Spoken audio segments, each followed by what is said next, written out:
Can you introduce yourself, please? Hi, my name is Khadesia Tomlin. People call me KAYKAYHAIR. I'm a hairstylist in Syracuse, New York.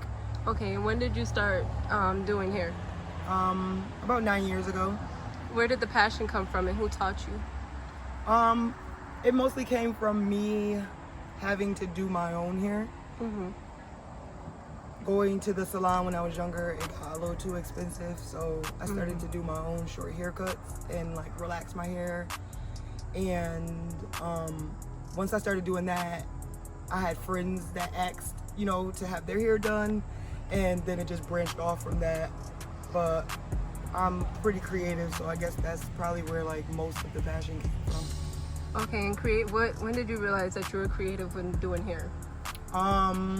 Like, what was the first, like, you were like, wow.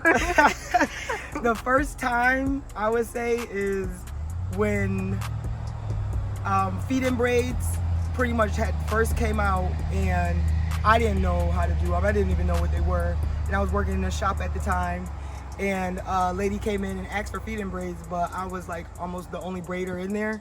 So the salon owner told the lady that I could do them, and I couldn't. And basically we agreed that I was just gonna wing it, and I winged it, and it came out nice. It came out really nice. God. And she rocked it, and then ever since then, everybody just been coming, and it just helped me build my skill. So you went from working in a shop to basically being self-employed by doing hair by yourself. When did that transition happen? It fully happened when I got pregnant with my son, but I worked in a shop right after hair school. It didn't end up really working out, so after that I got little in-between jobs, but I always still worked, doing hair here and there. But for the most part, it became fully like no other job, just strictly hair, probably about 4 years ago. Wow. So how did that, take us through that process? What was that like you going from, okay, now I cannot work in the hair salon, I'm going to take this on by myself. What did that process look like? Just being by myself. Like, I just got tired of waking up and going on everybody else's time. When I got pregnant with my son, I was working a little bit for myself, but I also had like regular jobs, It was like a side hustle? Yeah, it was more like a side hustle then. And I didn't want to have to put him right in daycare. And I knew I would have to do that if I had a regular job. So I'm like, you know what?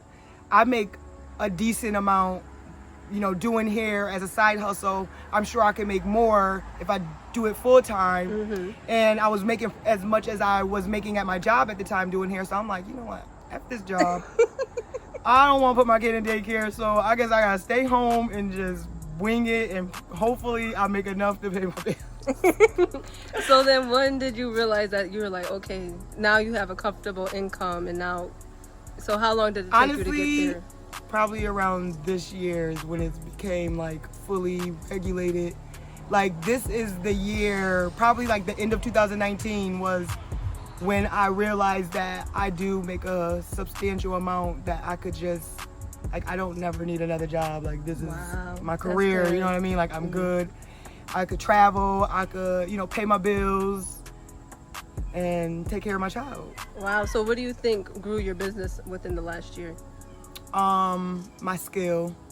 I can honestly say that last year I really dedicated a lot to just learning how to do what I do instead of like taking on more new styles. I just like said, no more like, I'm not gonna keep trying new styles and creating more things that I have to learn and get better in. I'm just gonna get better in everything I already know. So once I realized that I'm really good at braids, I'm like, okay, so I'm just gonna up the price on those and then really specialize in braids and like protective styles or, natural hair. Because I was doing more weaves, but I don't know, weaves they're not really my thing. I like natural hair. We respect that. Right. Okay, so so you do protective hairstyles, you do braiding, and you do natural. What does your natural hair care services entail? I can do blowouts, heat styling, trims, not so much silk press, but I can do like bantu knots, pretty much anything in that realm of wearing your natural curl pattern or styling like natural fluffy hair or natural straight hair. So Okay.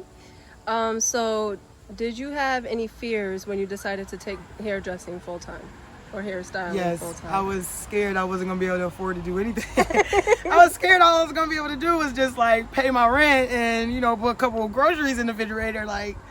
But it actually had a different outcome than That's what good. I assumed I was gonna be struggling. That's But good. I'm not. It's pretty good. I That's like working for good. myself. So how do you feel being a black entrepreneur, a black woman entrepreneur, especially in the times that we're in right now? I'm pretty happy I am. I'm not gonna